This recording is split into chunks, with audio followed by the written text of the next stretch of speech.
Let's go over to the LegacyRetirementGroup.com phone line and check in, as we do a couple of times each month with our good friend in D.C. It's Congressman Mike Carey, Ohio's 15th District. Are you in D.C.? Are you home right now, Michael? Good morning. No, I'm actually sitting looking at the Columbus skyline right now. So, no, I'm actually in Ohio right now. Okay, very good. Get a couple of quick updates from you. Of course, government shutdown into its, what I would think, in the fifth day right now. At the heart of the issue is the sort of the ICE reforms that the Democrats want. And I'm reading that there was a sort of a counter offer made by the Democrats to Republicans and the White House. I don't really know what's in that. Some of the specifics are unclear to me. Maybe you know a little bit more, but it seems like both sides are a little far apart on this. Well, I think that there's going to be, I think you're going to have people that are completely on different sides of this right now, because I think in the end, what people need to understand, and this is unfortunate, that a lot of the mainstream media really hasn't focused on this, because people believe that this is all about DHS funding, right, and immigration enforcement funding. Well, listen, that has nothing to do with it, because that will be funded for the next 3 years. That was part of the reconciliation package or the working families tax cut. So this was just a piece of all the appropriations process, or all the appropriations pieces of legislation that needed to get over the finish line. So they used this piece, but unfortunately, and once again, I have been very consistent over and over again, it didn't matter which party was in control, that I don't believe in shutting down government in any way, shape, or form. So right now, and you talk about the fifth day, what they are essentially doing, and this is, the folks on the other side, what they are doing is they are blocking the funding for agencies like the Coast Guard, FEMA, TSA, but again, DHS funding, when in fact the immigration enforcement is completely funded for the next 3 years. So there's going to be a lot of back and forth. So the understanding that we have, and I know that probably we wanted to mention this, is the fact that while there is the government shutdown, the House, if the Senate makes some action, the Senate would be changing the legislation that we've already sent to them. So the Senate has to react and do something. They have to negotiate, and it's the White House and Senate leadership right now. But they're not even sure that the House Democrat leadership is on board with what the Senate leadership wants. So, but once you get that package from the Senate, then it would make its way back to the House, and then we'd have to vote on it. So all of the members of Congress are on a 48-hour notification hold. So at any given time within 48 hours, we need to be back in D.C. So that's to vote on a package to make sure that we reopen the government. So that is kind of where we stand right now in terms of this funding issue. What's the sticking point if DHS is actually funded? And you're right, most people are not. That's not being reported clearly. What are we squabbling over here? Certain pieces and parts of the overall package that the Democrats would like to change, but the funding for the Immigration Enforcement Agency is intact. That is 3 years. That was part of the reconciliation. That was big, beautiful bill stuff. Yeah, the working families tax cut. So all that stuff's done. They want to go back and renegotiate certain terms, but in the interim, they're focused on saying, well, we want to make sure that they're not funded. Well, they are funded. The groups that aren't funded, it's the Coast Guard, FEMA, and TSA. So again, this is nothing more than political theater at its best. I was guessing this seems opportunistic. It seems performative. It's very similar to what happened last year in October with it's Obamacare. It's the same thing, and it's just. Mike, it's incredibly frustrating. I can't imagine being in the middle of it like you are. I can't. It doesn't make sense to the average guy and gal listening this morning. Is why we keep having to go through this. And I think that what we've said before, and everybody's open to negotiations in good faith, bipartisanly. But right now, the negotiations really are taking place between the White House and the Senate Democrats, and then of course, again.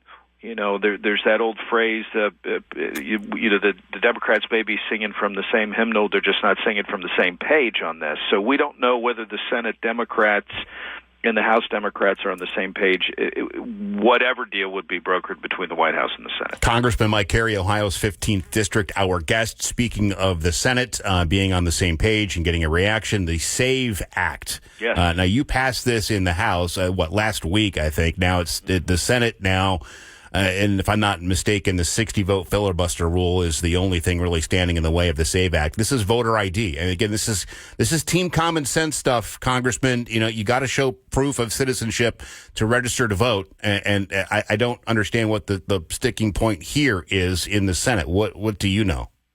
Well, again, I think, you saw, many of the reforms that we talked about within the SAVE Act are bipartisan. But again, this is the season that we are in right now, which is the political season. And having an ID and looking at what other states have done across the nation, I think it's pretty simple. I mean, and anybody can log into the House Admin Committee. We've had hearing after hearing on this. I think it's a very good bill. Again, that 60-vote threshold in the Senate is something that, whether they get to that mark or not. But my hope is that the Senate would be able to get there. Again, if there's any changes, it would have to come back to the House. But, my hope is that we were able to get this through. And it's common sense stuff. Listen, I mean, all you got to do is Google it, and you can, whatever search engine you use. But I mean, and you can find the details. It's pretty simple. I would say anybody that's against showing ID to vote or register to vote, go try to do it in another country yourself. Go. Hey, we've been talking about the Olympics. Go to Italy and try to vote in their election. They're not going to let you. Why in this? Why? Go down to any grocery store, and I'm not kidding. Not try to buy alcoholic beer. Try to buy non-alcoholic beer. I mean, I'm not kidding. And believe me, I know this as a fact. And I'm not that young, but I mean, I literally had to show ID to buy non-alcoholic beer, and I said to the guy, I said, "Wait a minute, this is non-alcoholic beer?" And he goes, "Yes, but you still have to show an ID." So that's crazy. I mean, my point is that we use our IDs for everything, and people talk about somehow that this is going to disenfranchise folks that don't have the financial means to get some type of identification. Listen, the state of Ohio, multiple other states, I think all states, but I know Ohio does. It's a free identification card that you can get. So I mean, listen, this is very basic thing. Show your ID when you vote. Pretty easy. Pretty simple. All right, Michael. Your name came up the other day. We were talking about you. I don't know if No, it's I was giving you credit. You were amongst a handful of Ohio lawmakers that donated campaign contributions that came from Les Wexner, and this was a bipartisan, or I guess a nonpartisan issue. It was apolitical. Both sides of the aisle, and not all, but a handful of Ohio politicians donated those campaign contributions from Wexner. Why did you decide to do it? Well, listen, for me, it was pretty clear. I mean, I voted to release the files when the names started coming up. This is nothing. I mean, I just think it was the right thing to do. And when his name came up in terms of after I had voted to release the files, which I did, obviously. We got with the team, and I said, listen, what we need to do is we need to do this. We need to send the money to an organization that's focused on human trafficking. And so that was what we committed to do, and we are committed to that. And I hope that, and it looks to be in a bipartisan way, I think many of my colleagues are doing the same thing. I think it's the right thing to do. It sure is. Quite frankly. Yeah. So, no, I applaud you. I applaud you for doing that. It's and we've had a lot of calls on this.